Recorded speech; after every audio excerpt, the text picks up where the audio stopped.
Let's start our first news.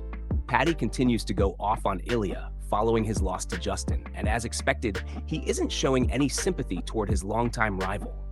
Paddy has taken shots at Ilya repeatedly over the past few months, and now that both men know what it feels like to stand across from Justin inside the Octagon, his opinion hasn't changed one bit. Speaking during a recent interview with the New York Post, Paddy was asked about Ilya's defeat, and he didn't hold back with his response.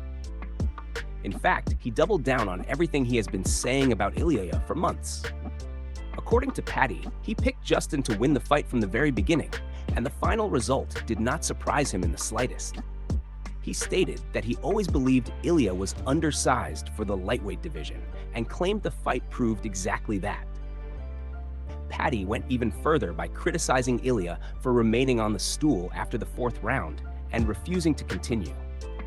He described it as quitting and used the moment to argue that weight classes exist for a reason. He also referred to Ilya as a fat featherweight and insisted that if the two ever meet inside the cage, he would demand that Ilya return 145 pounds for the matchup. Paddy believes that moving back down would expose just how much smaller Ilya is compared to the elite lightweights. Despite those comments, Ilya has already made it clear that his focus remains on earning another opportunity against Justin. Everything coming from his side suggests he has no intention of returning to featherweight anytime soon. For now, the rivalry between Paddy and Ilya remains very much alive, with tensions continuing to rise as both men move closer to the top of the lightweight division. Move on to another news. Sean Strickland appears to be taking a step back from his recent criticism of Dustin Poirier, officially apologizing after learning more about what happened behind the scenes following the airport incident that has been making headlines in recent weeks.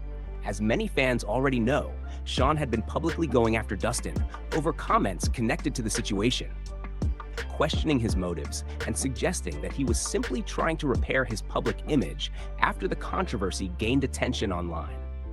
However, it now seems that Sean has completely changed his stance. Taking to X, Sean revealed that he recently spoke directly with Dustin and came away with a very different perspective on the entire situation.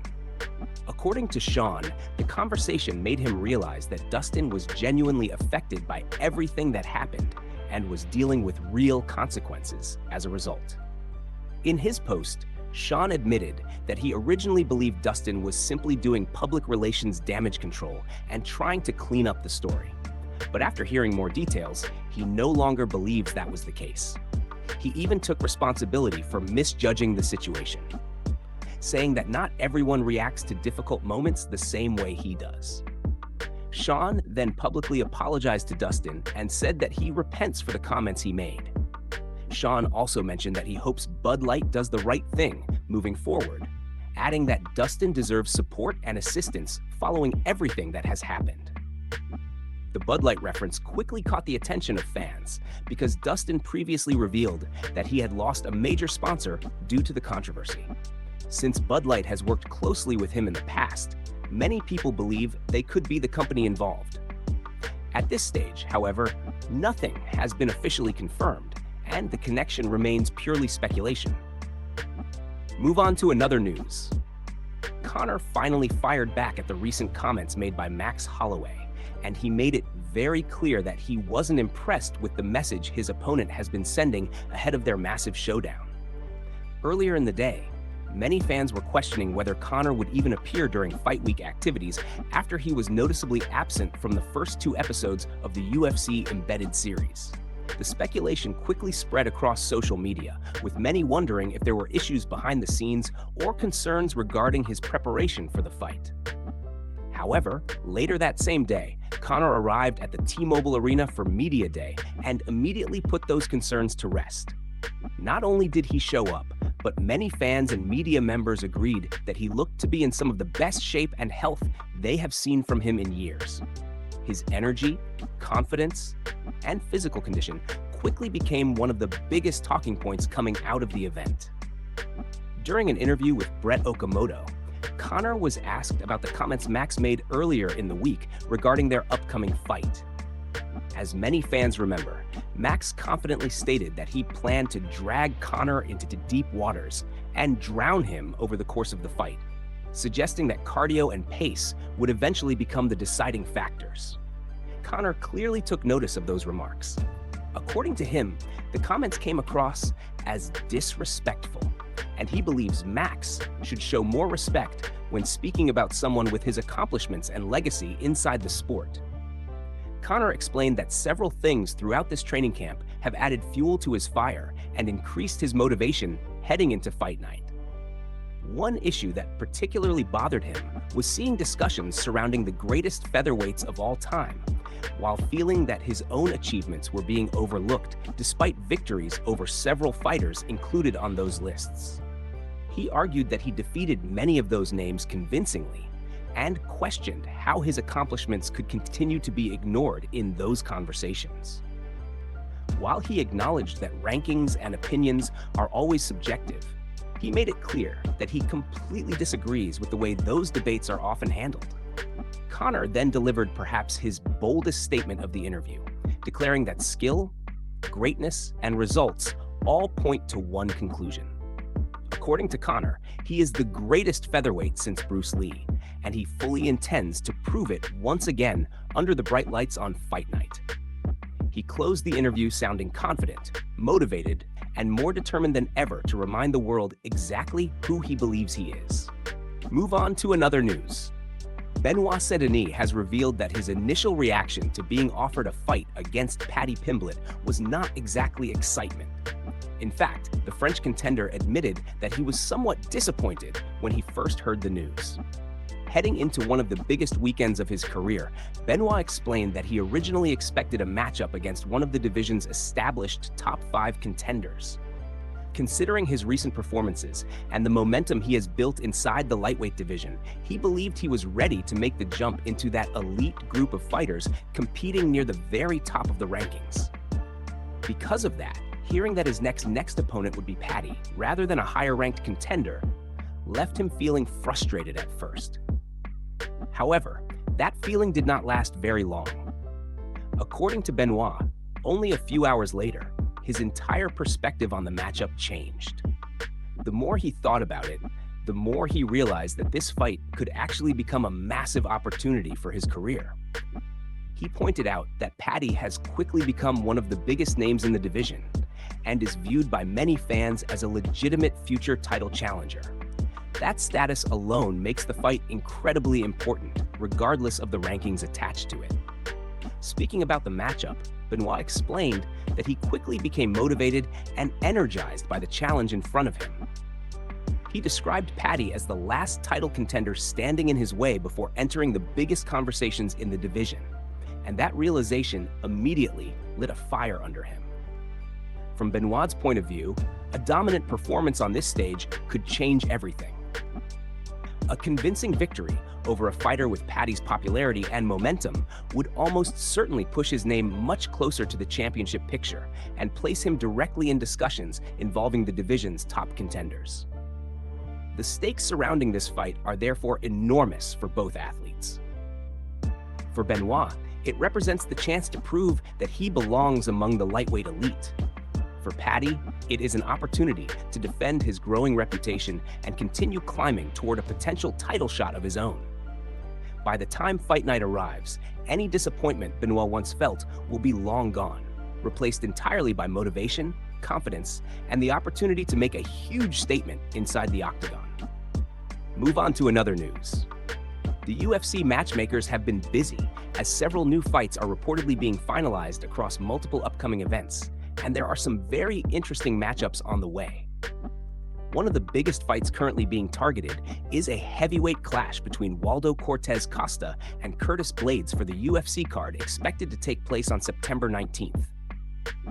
According to reports from MMA Junkie, the matchup is actively being worked on behind the scenes. Waldo enters the contest looking to bounce back after his impressive 3-fight winning streak was snapped by Alexander Volkov at UFC 328.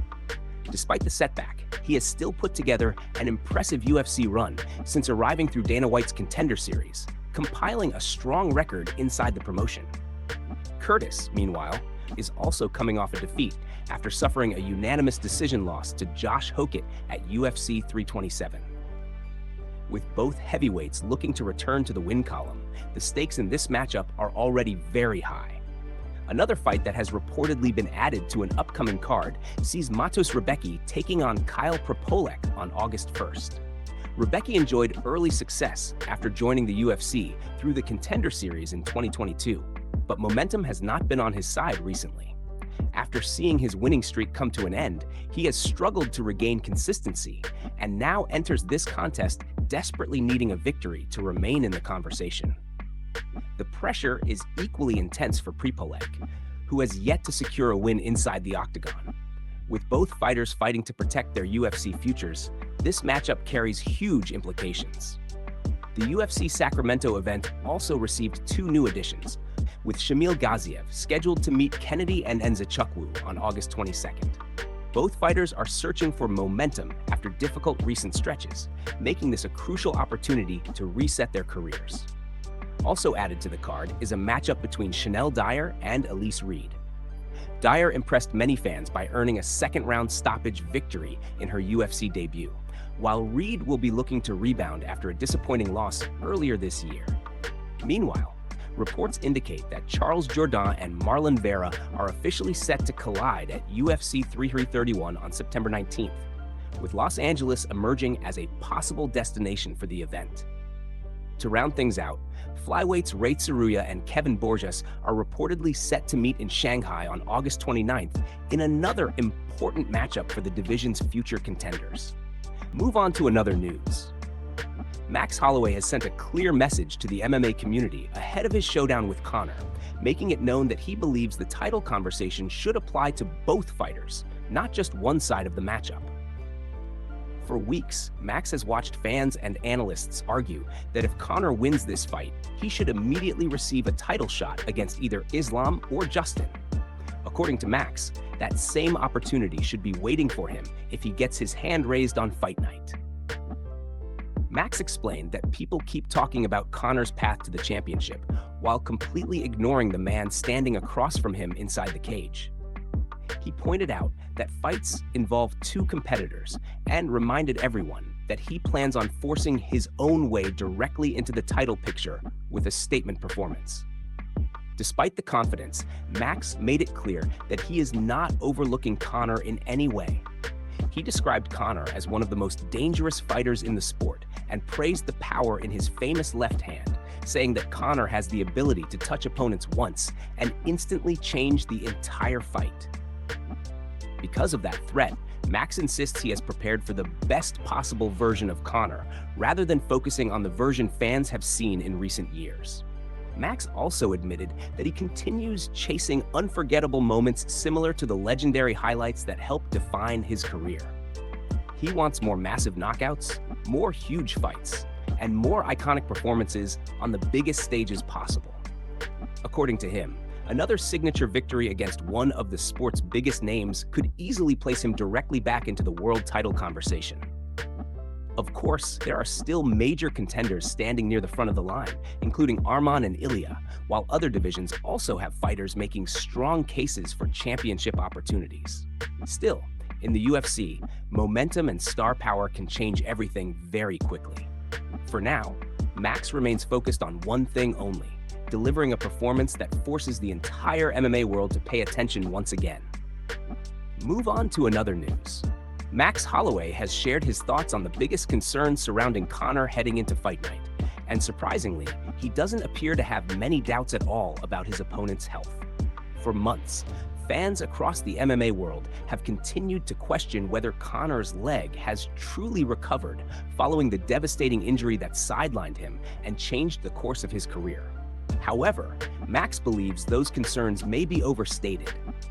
Speaking during a recent interview with Full Send MMA, Max explained that everything he has seen from Conor in training footage and promotional clips suggests that the former champion is operating at full strength once again. According to Max, many of the videos being posted by Conor show him using the leg naturally, moving without hesitation, and throwing techniques with confidence. Because of that, Max believes there is a very good chance that Conor has completely moved past the injury and is no longer being limited by it in any way. Max admitted that in combat sports, surprises can always happen, and nothing is guaranteed once the cage door closes. Still, based on everything available to the public, he sees very little reason to believe that Conor will enter the fight compromised or physically restricted. Instead, Max expects to face a motivated, dangerous, and fully prepared version of one of the biggest stars the sport has ever produced. He also noted that Conor appears excited for the challenge ahead and looks eager to remind fans exactly what made him such a dominant force during his rise to the top of the UFC. For Max, preparing for anything less than the best version of Conor would be a mistake. That mindset has shaped his entire training camp, with the former champion choosing to approach the matchup as though he will be facing the most dangerous version of Conor possible. Max expects a fully healthy opponent, a massive atmosphere, and a fight worthy of the enormous attention surrounding the event. With fight night approaching fast, both men appear ready for a huge moment under the bright lights of the Octagon.